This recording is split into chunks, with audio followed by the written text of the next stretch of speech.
Boa noite aos primeiros que já estão voltando. Hoje a gente tá prolífico, hein? A gente tá profícuo hoje.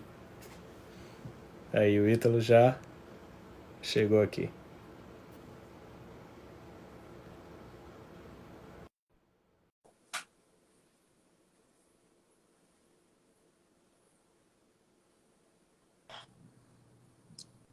Olha nós de novo aí.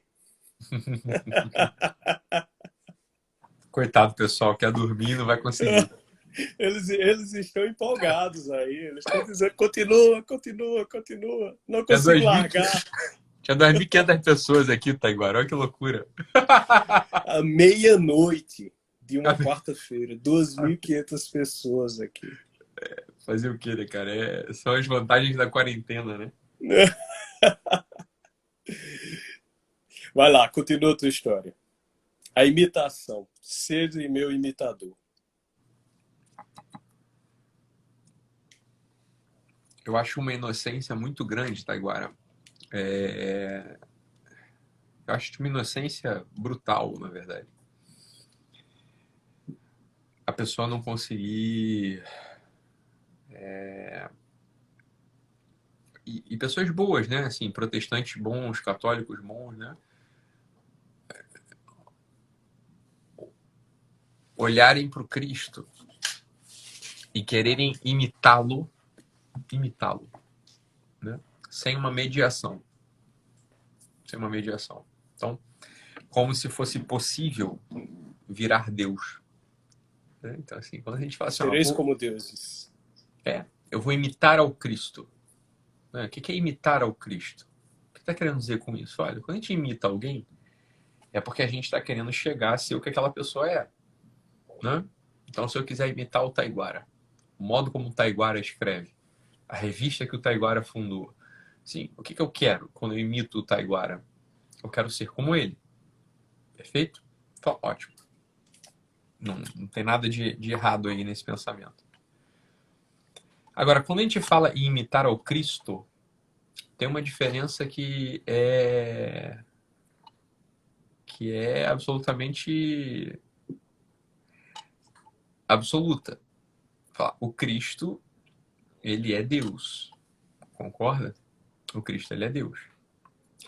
E é por isso que, com muita precisão, o apóstolo Paulo fala, num certo momento, ele fala o seguinte, olha, ele fala isso com toda a humildade do mundo, que não parece, né? Ele fala com toda a humildade do mundo, a humildade de quem conhece a vida humana. A humildade de quem está muito atento aos movimentos dos seus amigos, das pessoas da comunidade nascente. Ele fala o seguinte, olha, é que para vocês é muito difícil imitar o Cristo. Então imitades antes a mim. E algumas pessoas leem isso com uma certa um desconforto. Falam, olha, como assim São Paulo? Né? Mas que tipo de soberba é essa que o senhor está tendo? Né? Mas olha, isso não é soberba. Isso é absolutamente humano. Absolutamente humano. Fala, olha, quando você não conhece, imagina só, você não conhece o rei da Bélgica e você quer imitar o rei da Bélgica, né? É muito mais fácil você imitar um súdito próximo do rei da Bélgica, honesto, né, comprometido, que convive com o rei da Bélgica diariamente, porque a ele você tem acesso. Você é como ele. Você não tem sangue real, você não tem sangue nobre, você não tem sangue azul. Você é só um plebeu. Você quer ser o rei da Bélgica. Então faz muito sentido essas palavras do apóstolo Paulo. E aqui, Taiguara, eu acho que vale a pena a gente evocar para um simbolismo. E eu acho que tanto você quanto eu gostamos dos simbolismos, né? Porque Sim. os simbolismos eles não são uma barra que a gente força para tentar extrair da realidade aquilo que ela não tem para confessar, mas muito antes pelo contrário, né? O simbolismo ela é a própria realidade condensada num texto, numa numa figura concreta que, ao olhar, se abre todo o universo para a gente. Uma matiz, né? Uma A matiz Susan, de intelecções. a Susan Langer, ela define, né, símbolo como matriz de intelecções. Eu, francamente falando, não gosto muito da definição de Susan Langer. Eu acho que ela confunde símbolo com alegoria, mas para aqui para a gente funciona a ideia dela, né? O fato é que quando a gente tem algumas formas de imitar o Cristo, que é isso que a gente está falando agora aqui, olha, tem algumas formas de imitar o Cristo. E talvez a pior forma de imitar o Cristo é olhar só para a vida do Cristo. Porque o problema é você não é Cristo. Então você não tem os sentimentos do Cristo, você não tem o olhar do Cristo. Você é um ser humano, Cristo é Deus. Ok que pela união hipostática, Cristo é, à la vez, ao mesmo tempo, homem e Deus. Mas não se esqueça, Cristo é Deus. Então, imitar o Cristo pela vida do próprio Cristo, e aqui não sou eu que estou dizendo, aqui é a própria história que conta, é ato frustrado. Né? Você querer imitar o Cristo olhando o Cristo é ato frustrado, porque o problema é o seguinte: qual olhar se dirige ao Cristo? Você não tem o olhar do Cristo, você não é Cristo. Então, como você vai olhar ao Cristo para poder imitá-lo, para poder chegar a ser ele? Nenhum santo se confundiu nisso. E aqui vale a gente olhar para uma tipologia, que é a tipologia do estábulo, a tipologia da manjedoura. Né? Na manjedoura, haviam 4 tipos humanos. E quem tem um pouco de conhecimento simbólico consegue fazer uma associação direta entre esses 4 tipos humanos e as 4 castas hindus. Sim, perfeito, perfeito. Na manjedoura haviam 4 tipos humanos. Havia a Virgem, a mãe do Cristo, o pai do Cristo, José, os reis, magos e os pastores. Tá? Haviam 4 ali. Esses 4 tipos humanos, eles são os 4 olhares possíveis ao Cristo. E aqui me parece, Taiguara, sem também um pouco medo de errar, né? Aqui me parece que está a chave ascética.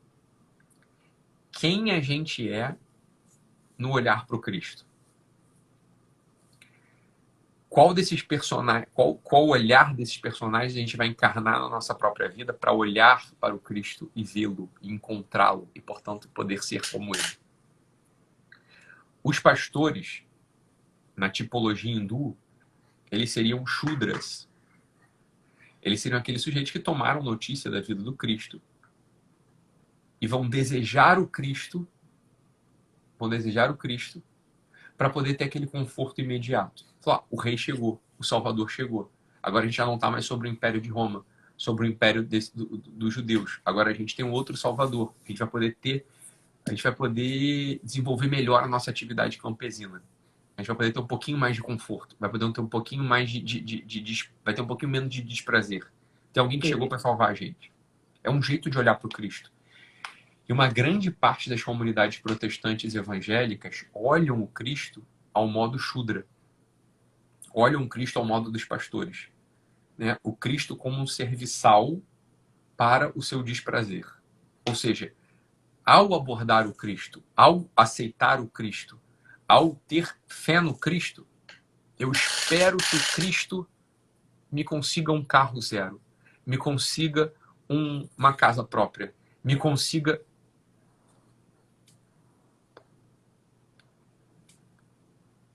Pequenos agoras. Esse é o modo Shudra, é o Cristo como se fosse um remédio, uma aspirina, que tira a tua dor de cabeça. Olha, isso já é alguma coisa, porque veja, todos esses 4 estavam dentro da manjedoura. Nenhum deles estava fora. Todos eles participam da religião. Os 4 participam da religião. O tipo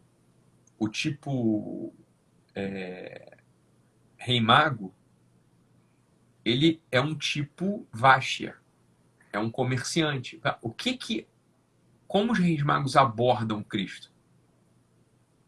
Com oferendas. Eles reúnem bens e ofertam ao Cristo os bens, esperando algo em troca.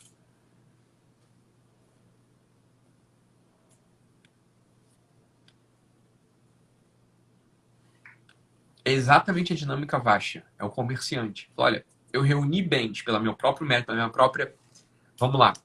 Podemos retomar o tema da live, Taiguara?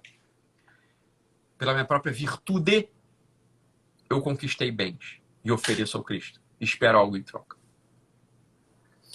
Apenas um parêntese, é curioso porque essa interpretação dos três ex-magos, porque se a tradição cristã aponta que eles vieram, né, do Oriente, da China, né, do Norte, da Europa e da África.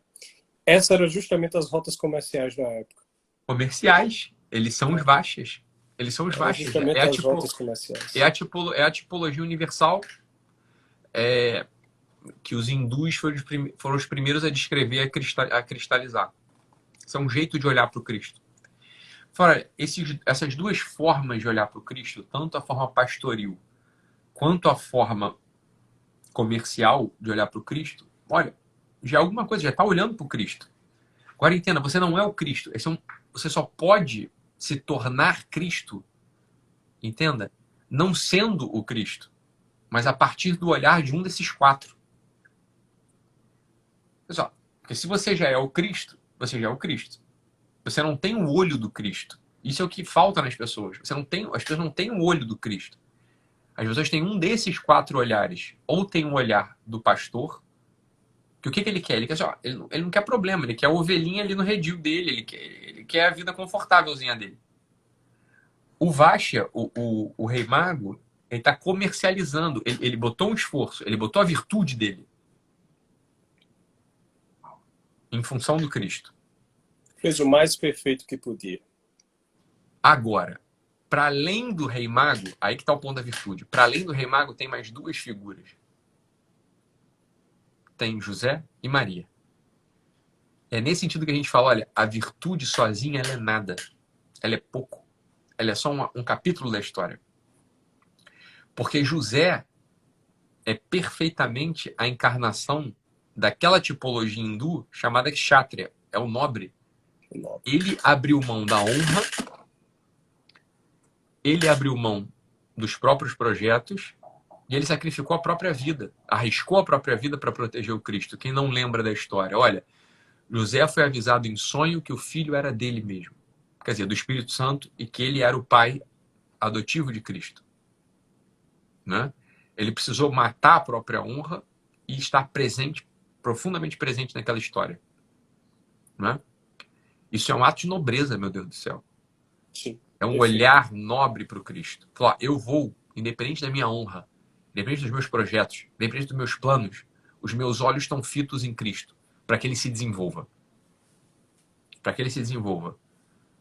Então, assim, essa é a história de José. Quando José sai de Nazaré e vai até o Egito, ele se arrisca profundamente, né? Quer dizer, cruzar o deserto no lombo de um jumento com uma puérpera, tendo que cuidar de um recém-nascido, cuidar da sua esposa e toda a história e mil dificuldades. Falou, o que ele está fazendo? Está cometendo um ato nobre ali. Falou, esse é um olhar diante do Cristo que a gente pode ter.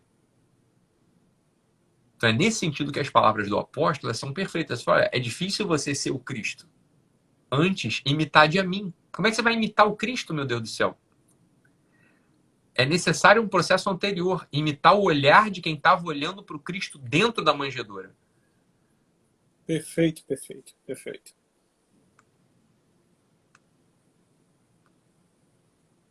E, por fim, o olhar, que é para onde tem que se orientar todo o olhar ascético de quem pretende ter uma vida virtuosa, uma vida de Cristo, uma vida cristã, uma vida ascética, que é o olhar daquela pessoa. Olha, você tem filho, Taiguara?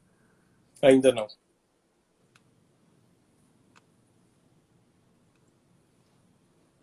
Então eu já te adianto. Como é que é o nome da tua esposa? Cibele. Está nos assistindo aqui, tenho certeza. Eu já te adianto, Taiguara, e é uma coisa que eu tenho 6 filhos. E já te adianto uma coisa que é inescapável. Eu e Sâmia, num certo momento, né, por no mínimo 6 vezes, a gente se uniu e eu ofereci algo, tá? essa oferta foi aceita gentilmente pela natureza que havia nela. E desde então, desde o meu primeiro filho, Ítalo, até o último, Ângelo, tá? Querendo ou não, e com toda humildade que cabe a nós que somos homens, e alguns serão pais, outros não, acho que você vai ser pai brevemente, né? Não sei. Com a graça de Deus. Com a graça de Deus, vai acontecer alguma coisa que não é para te frustrar, é para você amar. Que é o seguinte: o sangue do teu filho, ele não é teu. O sangue do Ângelo, que é o meu filho mais novo, que tem 9, 10 meses, sei lá, ele não é meu sangue. Em todo o processo, né, ele se nutriu e ele é o sangue da mãe dele. Ele é carne da mãe dele, ele não é minha carne.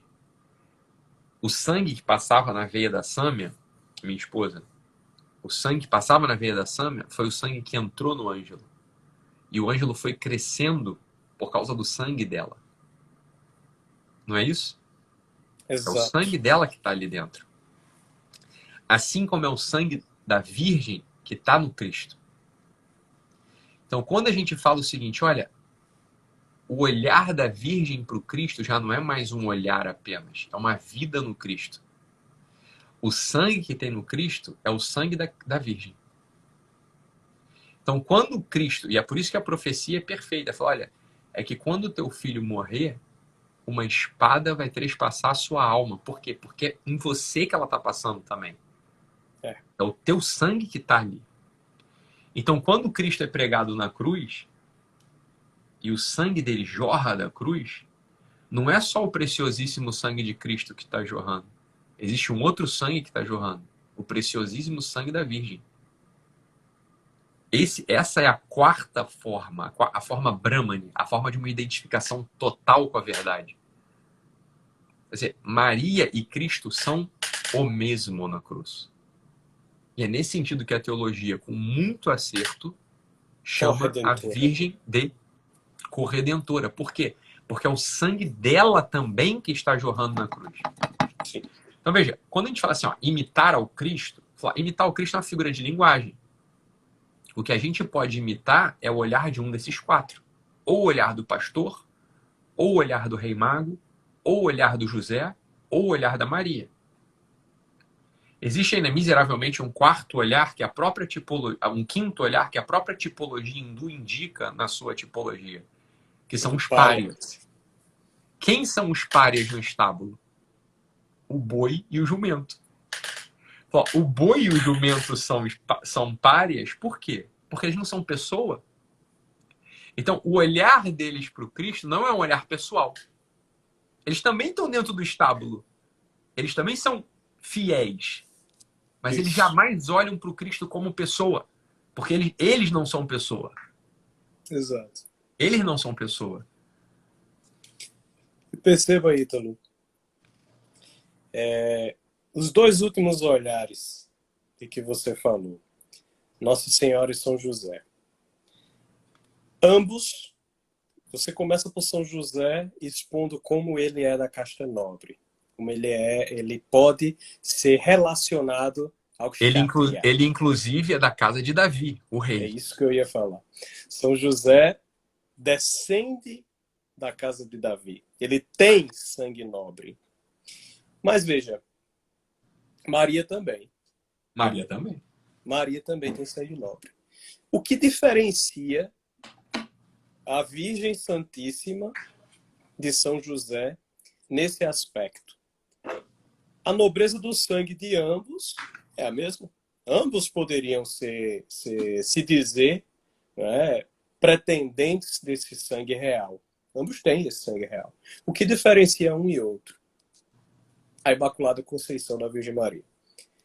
A Imaculada Conceição da Virgem Maria faz com que o sangue da Virgem, a nobreza da Virgem, seja uma nobreza elevada.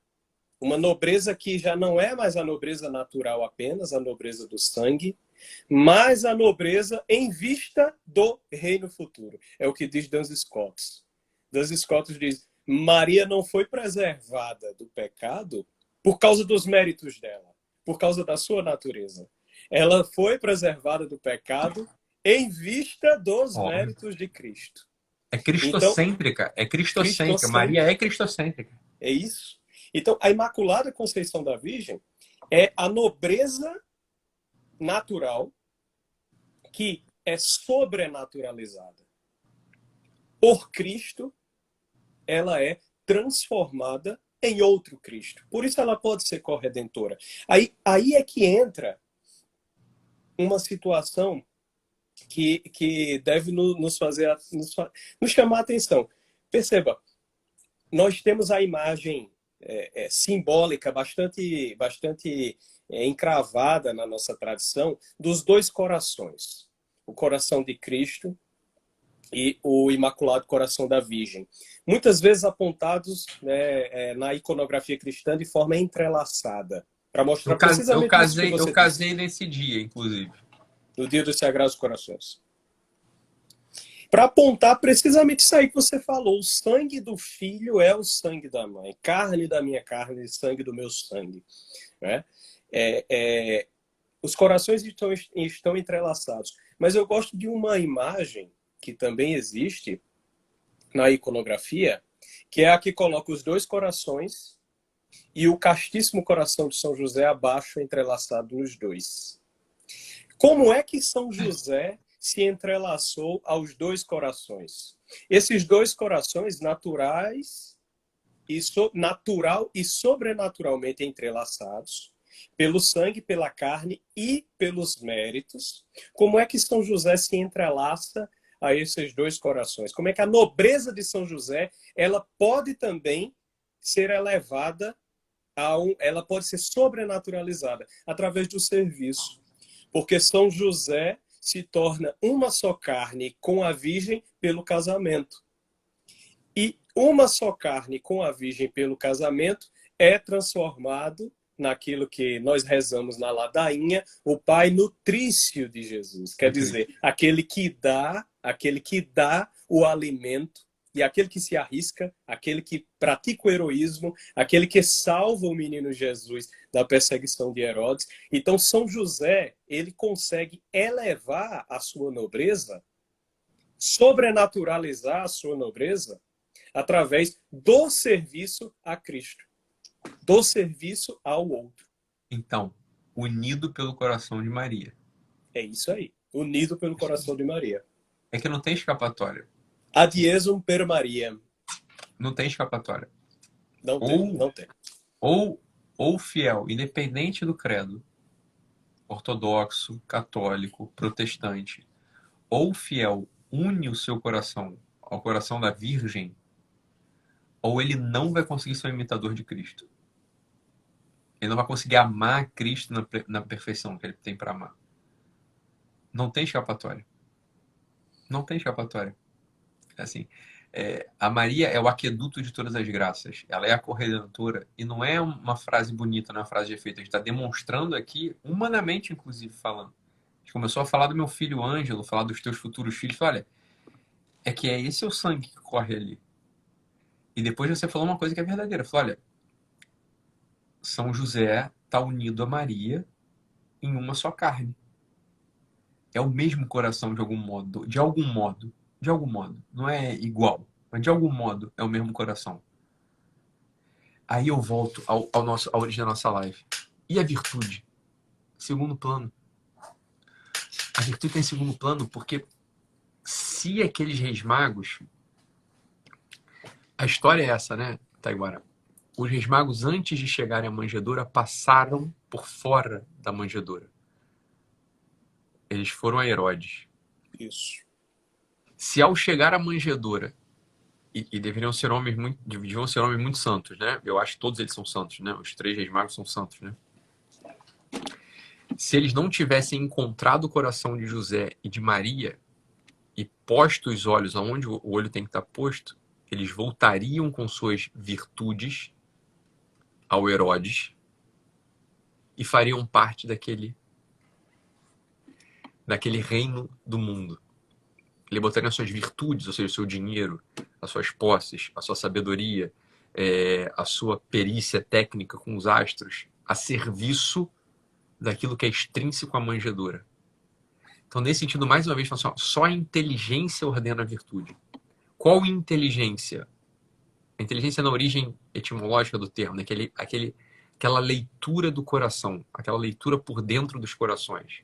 Isso. Se os reis magos não tivessem lido os corações de José e de Maria, eles teriam postos toda a virtude deles a serviço do Herodes. Mas não. O combinado era, o Herodes disse a eles, né? O combinado era, olha, vá lá e descubra. E volta aqui, porque eu quero prestar culto a esse Deus novo. Como quem diz, eu vou matá-lo. O que aqueles corações pouco nobres, apenas virtuosos, o que aqueles corações pouco nobres, mas muito virtuosos dos reis magos fizeram? Eles encontraram a união de todos os corações ali. Eles estavam acima dos pastores. Eles encontraram o coração de José, atado ao de Maria, que é o coração do próprio Cristo. E por isso puderam retornar em segurança, escapando de uma das tentações do Cristo. Se de joelho me adorares, vocês vão ter todos os reinos desse mundo. Exato. Quer dizer, a virtude desconectada do coração de José e do coração de Maria, que levam ao coração do próprio Cristo, porque são o coração do próprio Cristo, elas não são virtude. Elas não são virtude. Elas são assim, ó, tem um homem aqui. Mas é um homem que pode pender para um lado ou pode pender para o outro. Então, nesse sentido, o tema da live é perfeito. É inteligência e virtude. Que inteligência? Essa leitura, interligere, né? Ler por dentro. Por dentro do quê? Por dentro dos corações. Qual o coração? Os sagrados corações de José, Maria e Cristo. Sem essa leitura por dentro dos corações, a virtude, meu amigo, a virtude, ela é má, inclusive. A virtude, ela é má. A virtude, ela pode levar à condenação, ela pode levar à tristeza, ela pode levar às tiranias, às vilanias, a tudo que tem de ruim nesse mundo. Não sei se você está de acordo com isso, Taiguara, mas a leitura que eu faço da virtude com inteligência é essa. Eu estou perfeitamente de acordo. É isso aí. É saber que a virtude per se, a virtude em si mesma, sem o amparo do coração divino, essa virtude, ela é uma coisa, ela é um fetiche, ela é algo chique. Ela te torna bonitinho, ela te torna aprazível aos outros, ela te torna, né, um cara legal, um cara que vai conseguir o que quer, um cara bem-sucedido, quem sabe. Mas é um cara inteligentinho, mas é aquela coisa. É o cara que ganha o mundo. Por que Cristo falou isso? É o cara que ganha o mundo, mas perde a própria alma. Então, você não participa, você ganha o Éden inteiro. Você fez o seu paraíso na Terra. Não é? Você se desenvolve como uma personalidade adâmica terrena.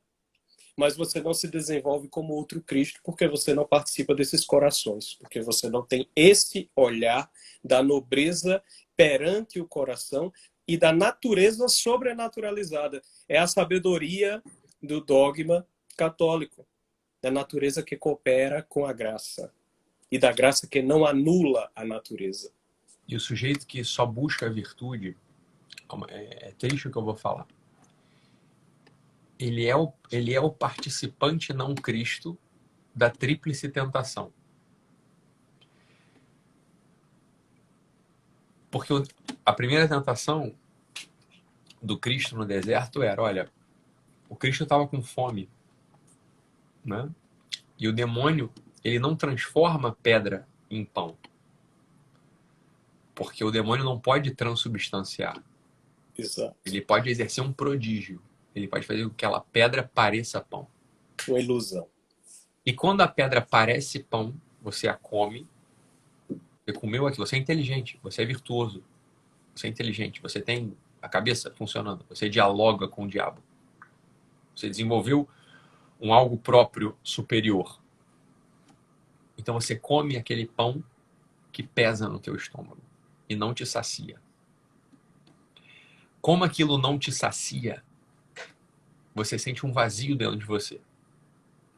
Um vazio que você não reconhece o motivo pelo qual está ali dentro. Isso é um homem que busca a virtude somente pela virtude. Você tem algo, mas aquele algo não te saciou. Por quê? Porque aquilo não é pão, é pedra. Você sente um vazio e um peso. Você está lançado na segunda tentação. Esse vazio, ele vai ser agora preenchido com o homem virtuoso, apenas virtuoso.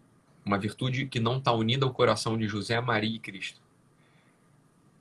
Esse vazio, ele é seguido por uma segunda oferta. Olha, esse vazio ele vai ser preenchido pelos reinos desse mundo. E os reinos desse mundo, eles vão te preencher por um certo lado. Você vai ter tudo aqui. Você é virtuoso. As pessoas te reconhecem, elas te valorizam. É o cara bem-sucedido. Elas te valorizam. Você é inteligente, você é bem-sucedido, você é pontual, você é generoso. O terceiro movimento, que é o movimento de morte, Taiguara. Olha, eu tenho isso tudo. Como eu tenho isso tudo, é claro que eu tenho a escolta dos anjos para me amparar quando eu for lançado pelo pináculo. E é aqui que é o prodígio final demoníaco, que pega o homem puramente virtuoso que não está unido ao coração de José, Maria e Cristo. Olha, eu me alimentei e tive um vazio e um peso. Eu fui preenchido pelos impérios desse mundo, mas eu continuo faminto. E agora eu posso me jogar do pináculo do templo. Para os anjos, claro que eu tenho os anjos. Eu tenho todo o mundo. Só que lembra, os anjos eles não são desse mundo, né? Os anjos não são desse mundo. Então você vai se lançar do pináculo do templo numa queda vertiginosa ao suicídio biográfico. Uma queda vertiginosa à perda da tua própria vida. Você vai se lançar lá de cima e você vai encontrar seu corpo caído, sangrando, ensanguentado no chão. Porque a única coisa que você buscou nesse mundo foi uma tal de uma virtude. E não a união aos três corações. José, Maria e Cristo. É claro que é uma vida desastrosa, né? Total. É claro que é. E quando você se lança do pináculo do templo e cai e percebe o seu corpo sangrando, o seu corpo destroçado, só tem duas opções aí. A primeira, evocar o império desse mundo que me salve. E a segunda, essa sim, pedir perdão, contrito, humilde e falar: Virgem, me salva. Virgem, me leva até o teu filho. Virgem, mostra qual é esse olhar que eu tenho que ter para o coração de Cristo. A tríplice tentação ela é totalmente encaixada. A tríplice tentação ela não é isolada, não é uma aqui, outra ali, outra ali. Ela é uma conversa, ela é um diálogo, ela é um itinerário meu e teu. É um itinerário que a gente vai ter. Se a gente não vai ter nesse campo da vida, a gente vai ter em outro campo da vida. Então, por isso é sempre uma atenção. O final da tríplice tentação, ela não precisa ser desastrosa para um homem humilde. O homem humilde, ele encara essa desconfiguração, né? Você caiu do pináculo do templo, você está torto, você está quebrado, você está sangrando. Agora, não foi uma nem duas vezes que o Cristo curou alguém sangrando, né? Tem aí a história da hemorroísa que não deixa mentir. Ela sangrava há 40 anos. Bastou tocar na orla do manto do Cristo. Bastou olhar para o Cristo, para o sangue. Ela olhou para o seu sangue e falou: queria que Cristo transformasse esse meu sangue nele. Tocou na orla do manto e o sangue dela foi renovado.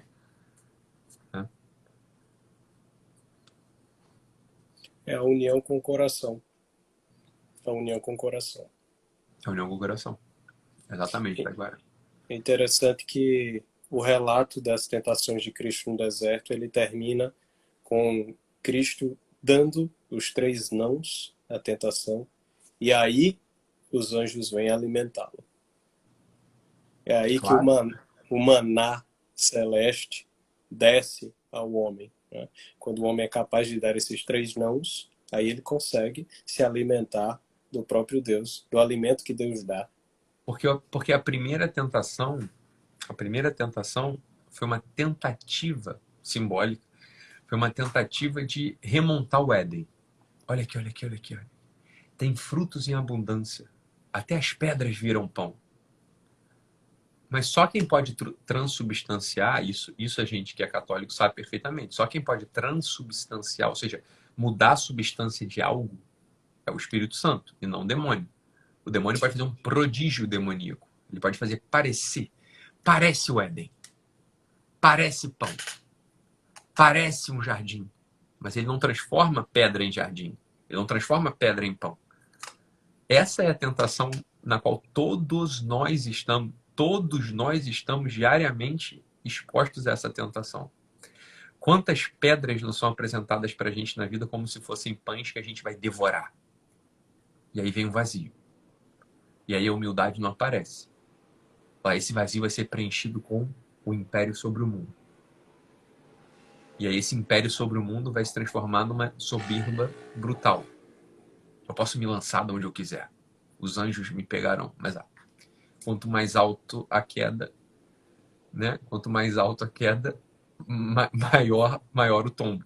Como diz o ditado popular, né? E aí só a humildade pode resgatar a gente desse lugar. Só a humildade pode resgatar a gente desse lugar. Um pedido confiado, ou para um amigo que tem um coração grande, ou para uma esposa que tem um coração grande, ou para um sacerdote que tem um coração grande, ou misticamente no terço para a própria Virgem Maria. E é por isso que a gente reza o terço diariamente. Né? A gente reza o terço diariamente, entre outras coisas, para livrar a gente dessa tríplice tentação que é o inimigo das nossas almas. A todo instante se põe diante de nós a tríplice tentação do deserto. É a nossa vida. A nossa vida é esse deserto. A nossa vida é esse vale de lágrimas em que nós nos encontramos.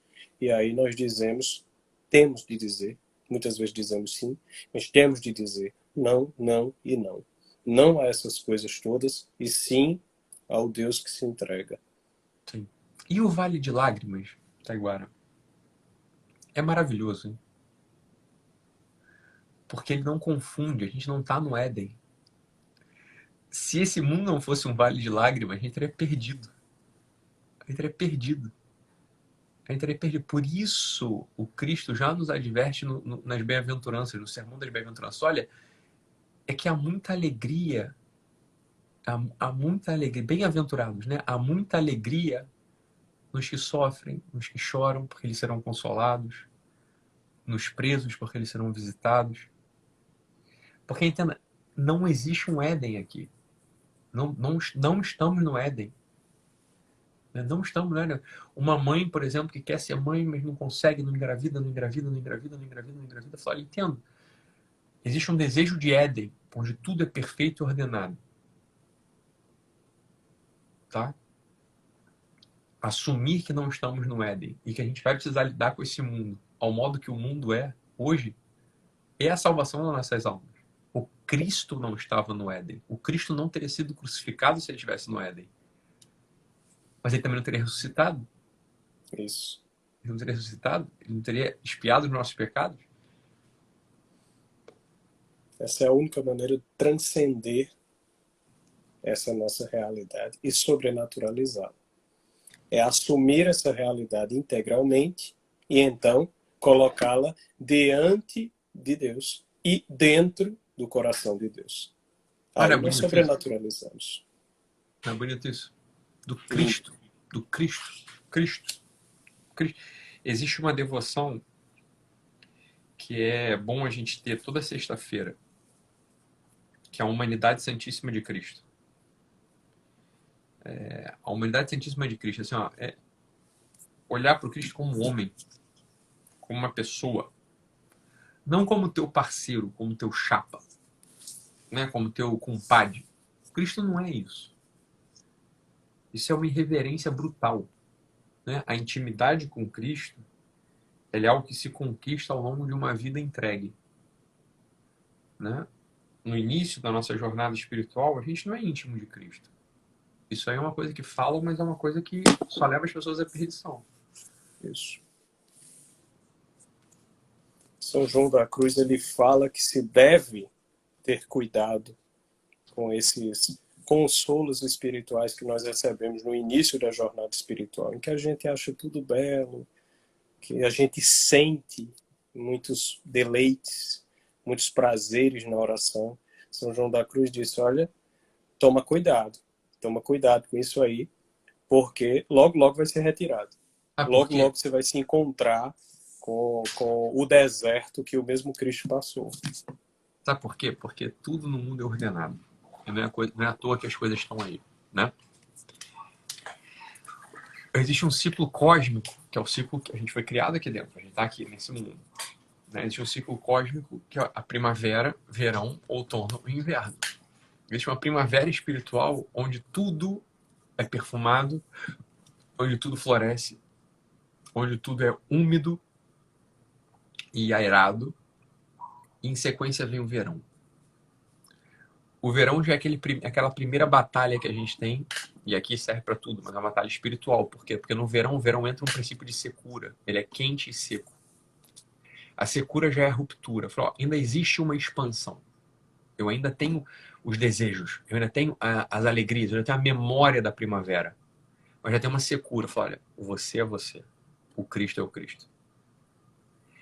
E no outono, que é o grande desafio da vida espiritual, o outono é o grande desafio da vida espiritual. O outono, ele é seco e frio. A secura é a separação e a frieza é o decantamento. Todo mundo que pretende ter uma vida espiritual, uma vida afetiva, inclusive, vai passar pelas 4 fases. É aí que entra o desafio. Fala, olha, existe uma secura, uma separação. Cristo é Cristo e eu sou eu. E existe uma secura. Não tem mais aquela expansão para cima. Aqui é onde eu vou recolher os frutos do verão. Eu colhi no verão, eu vou tratar esses frutos no outono. Eu vou tratar esses frutos no outono. Eu vi o amor da primavera. Mas aqui, no outono, eu preciso cultivar em mim, eu preciso recolher esses frutos dentro de mim. E logo em sequência vem o inverno, que é uma das estações mais temidas, mas o inverno não é para ser temido. O inverno é onde a umidade volta. É frio, a gente sabe que o inverno é frio, mas o inverno é úmido já. O inverno, assim, olha, a água voltou. Se tem água, meu amigo, tem vida. Né? É no outono, é no inverno que tem a neve. Se tem água, tem vida. É só suportar mais um pouco, porque logo na sequência volta a primavera. Volta a primavera. A maior parte das pessoas, elas abandonam tudo no outono. Falam, tá seco e frio, não quero. Eu vou buscar os calores. E aqui entra uma imagem daquele filme da Paixão de Cristo, do Mel Gibson, que é maravilhoso. Tem uma imagem ali que passa despercebida, mas é maravilhosa, que é o seguinte, olha, um pouco antes do Pedro negar o Cristo, se a gente reparar bem no filme, ali é filmado com uma... É muito sensível aquilo. Cristo está lá dentro preso, sangrando, ou seja, o calor tá... Sangue é quente, né? O calor está saindo dele. E Pedro vai se aquecer aonde? Numa lareira fora. Ele busca um pequeno calorzinho efêmero. Aquela lareira vai acabar. 2, 3 horas depois acaba o graveto. Acaba a lenha. Vai acabar. Ele tenta se aquecer fora. Levanta-se, porque é óbvio, a lareira começou a apagar. Ele se levanta e já sem nenhum calor, ele está no outono ali. É seco e frio. Perguntam, você não é amigo daquele Nazareno? Eu te vi, eu vi você. Você é amigo do Nazareno? Eu nunca vi, não sei quem é. E perguntou de novo e ele nega 3 vezes. Essa é a nossa história. Essa é uma história que se reproduz a todo instante. Porque, óbvio, ele não estava unido ao coração do Cristo. Porque ele não tinha passado pelo coração de Maria, ele não tinha passado pelo coração de José. Ele está buscando a virtude. Não, eu vou conseguir, eu vou contigo até a morte. Eu sou, né, forte, fortaleza. Qual que é a virtude que o Pedro evoca antes da negação? A fortaleza. Uma virtude, né? A virtude cardial, inclusive. Exato. A virtude cardial, não, eu sou forte, eu vou contigo até o fim. É que a fortaleza dissociada do tríplice coração, ela não é nada. Ela não é nada. Ela vai trair. É simples assim. E o que é que o filme mostra logo depois? Logo depois que Pedro nega. O que ele mostra? Eu não sei, não lembro. Ele vai para os pés de Maria. Ele vai para os pés de Maria. E ele diz, mãe, eu o neguei. E essa é a diferença entre quem e quem.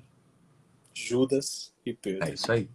Os dois fortes. Judas, o zelota, que queria o Cristo militar, o Cristo que ia fazer o reino de Israel ser restaurado com uma glória terrena fora de precedentes. O Entenda, Judas que se desespera. Judas é um grande apóstolo. Não dá para imaginar que Judas era um Zé Ninguém. Judas era um grande apóstolo. Grande apóstolo. Judas era um grande apóstolo. Judas era um sujeito que estava ali virtuosamente com Cristo. Tinha virtude. O que aconteceu? Né? Ele não uniu essa virtude ao coração da Virgem. Ele não uniu essa virtude ao coração da Virgem. E o que aconteceu com ele, em sequência? Uma tragédia. Uma das maiores tragédias da humanidade. Né? Judas poderia ter sido o segundo Papa, porra. Poderia tranquilamente ter sido o segundo Papa. Pedro I, Pedro morrendo, Judas seguiria. É uma das grandes tragédias da humanidade. Essa é a maior tragédia da humanidade, essa. Né? Judas, o grande Judas, né? Virtuoso, homem bom, homem virtuoso, se confunde. Né? Uma barriga alimentada por pedras, os reinos desse mundo, agora se joga do pináculo do templo. Essa é a história do Judas. Essa é a história terrível, é a história dramática. Judas encontra em um outro madeiro a sua perdição. Cristo chamou a um madeiro em que todos encontramos a salvação. Judas, pelo desespero, se enforca num outro madeiro. Numa árvore? Ele cria o seu próprio madeiro. É Uma seu árvore madeiro também. que o leva à perdição. Uma árvore cruz. também. É uma cruz. É uma árvore, né? É uma árvore. É isso aí. E olha, veja, Judas podia ter morrido de qualquer modo. Taiguara, ele podia ter dado um tiro na cabeça, ele podia ter se envenenado, ele podia ter espetado uma flecha no peito, cortado os pulsos. Mas o símbolo da morte do Judas é um símbolo perfeito. Porque quando você passa uma corda no pescoço, se asfixia. Algo não pode mais ser feito. Você não pode mais orar. O símbolo da oração é a fala, é o ar. É assim que a gente ora. A gente ora falando, a gente ora com ar. O símbolo final do Judas é um símbolo de desespero. Fala assim, eu não posso mais falar com Deus. Eu não posso mais pedir a misericórdia de Deus, porque eu não de consigo mais falar.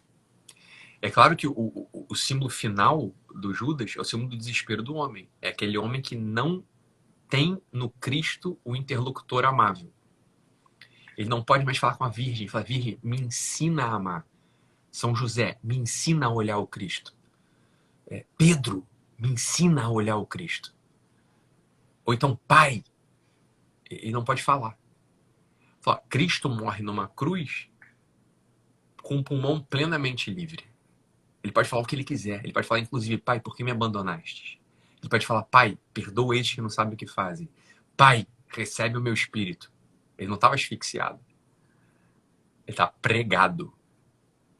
Onde a gente entende, olha, isso é o campo de concentração. Por mais que a gente esteja pregado no campo de concentração, se a gente tem a liberdade da oração, a liberdade da fala, a gente é plenamente livre. O símbolo da forca é perfeito. Né? O Judas, ele estrangula a possibilidade de oração. Ele não pode mais fazer uma prece. E por isso ele morre.